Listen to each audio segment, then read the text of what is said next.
Alright, golf party. You can create your own courses, set up your own arenas and everything, and honestly just have a blast with friends. I'm not really going to talk too much about it, as you're going to learn more as we go with the actual tutorial. I mean, let's just get straight into it. First thing, of course, we need to do /gp create, and then we're going to set up a name for this course. It could be multiple courses, it could just be one simple area. For this one, I will just do TED, because why not? Now we're going to get all these fancy items, and I will go for each one of them pretty easily. First, we have the start position. So this is where you're going to start as the ball. So you can just go ahead and left click that, and you simply set your start position. Then we have the end position, which is essentially where the hole is. So you can just click that. Setting up a half lap is the best option here. And then we have the edge point slider. And what this does is essentially it's a bounding box to ensure that the ball does not leave the area. You can set up this any way you want, and I'll show you different methods in a bit. But for now, we're just simply going to set up just by left clicking and selecting our areas. So as you can see here, every time we left click, set up the area pretty easily, and it will show these particle effects, which is super nice and very useful. And then we can set up one more here by left clicking that area and then left clicking here. And just like that, we are done with the edge setter. Then all we just do is edge display setter. This is a visual representation of what the actual bounding box is. Please note that they can actually leave this bounding box if they go over too high, but in this case scenario, it's not going to matter too much. All we need to do is left click and then left click on another position, and then we can continue the process all the way on this essentially perfect rectangle that we already have set up. This plugin, of course, supports MySQL, so you can set up this multiple server. You can set up per server or just a multi-arena in just one large server, of course. And now that we have that done, we can set up the goal selector, and pretty much we are done here. We will go ahead and grab this blue block and just select the waiting area. So whenever they spawn in, they're going to spawn in here. You can left click that, of course, and we just set up our waiting lobby just like that. And that was extremely easy to set up. But you want to know what else is easy to set up? A server with Revivenode. Using the promo code DIAMOND in all caps, you can get 15% off your very first server today. Play with friends, set up this plugin, do whatever you want. You have complete access to all your files with no limitations, and a friendly support team ready to help you with any needs you need. I use them, I recommend them, and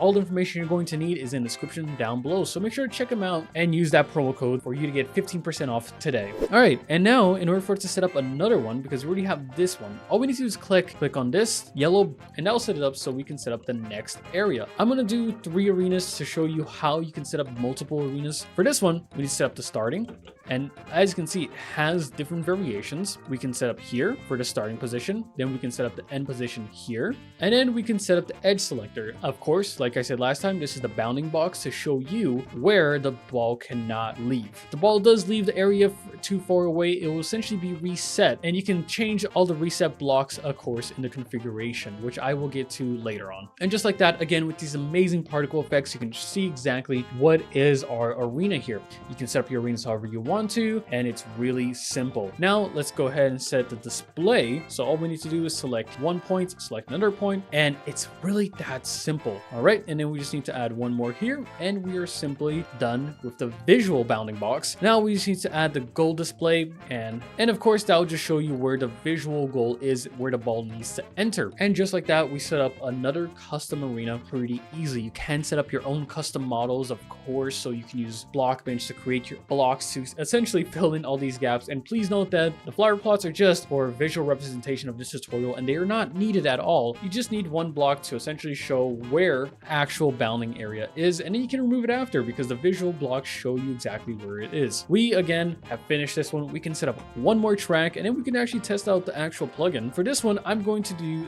this river area because it has a different elevation, and it also has an area where there is no actual grass. For that, what we're going to do, set the start, set the end, and then we need to do is set the actual bounding box. We'll do one more up here, and as you can see, that's the bounding box for this area. We don't need to do anything else. We can actually just go down here, select a different level of the bounding box, and it won't affect it at all because the plugin already knows how to handle it perfectly. And just like that, we're done with the bounding box. It's extremely quick. If you need to set up more tracks, just click on the yellow block, and that'll allow you to start editing the next track, and that'll make a course where they'll follow one after another, so you guys can play multiple courses in just one game. All right, now we have all the bounding boxes set up. Now let's do the visuals. So it's the same process as before. Just select one area to another one. In this case, you can see that it didn't fully fill up. Simply click here and then click on a block behind it, and it'll fill it up pretty well. Or you can just start at this end and just fill in behind it. It'll work either way. It's really up to you how you do it. Like I said,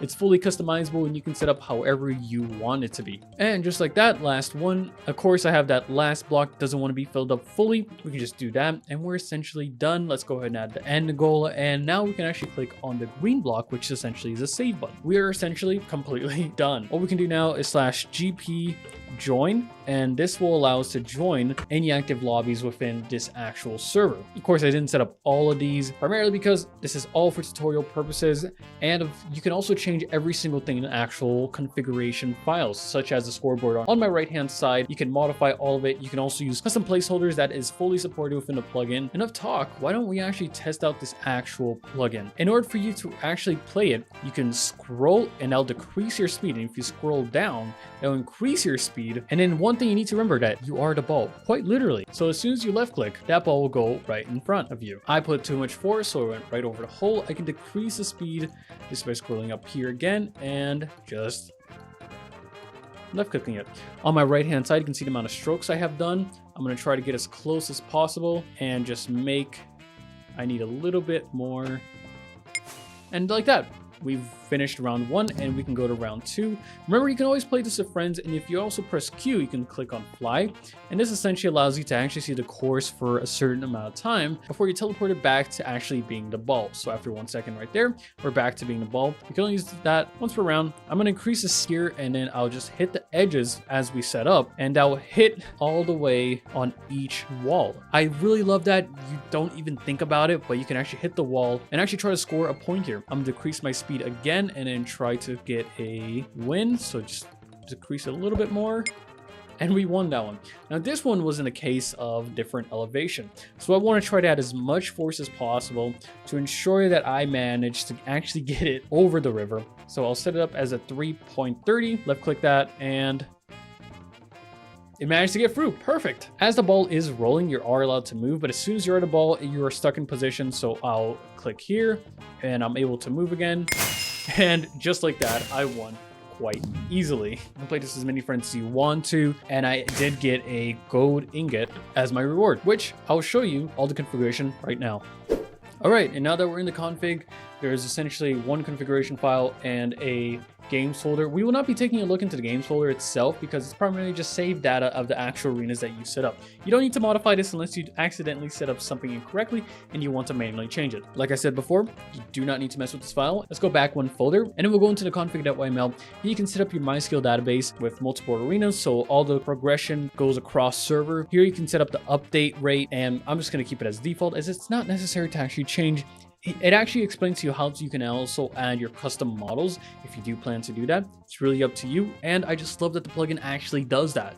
Here we have the ball colors as well, so you can set up your own custom colors if you need to, and also the names of them. So every single thing in this plugin is modified through the config. You have the materials such as the edge, so in this case it's gray concrete. You have the floor, which is lime terracotta, and then you also have the not reset block. So this is where it won't reset the blocks, and you can change it to however you want to. You have the permissions you can modify here, such as administrator and also the ball permission, and if you want to enable ball permission true or false. We also have the win. So here you can add a command and essentially give the player a gold ingot. You could set up this to whatever command you really want to, and you also have the lose command. So if you do want people to receive certain things such as coal for losing, you can set that up, or even if they do lose, you can make it so they lose coins. At the end, you have a general command as well.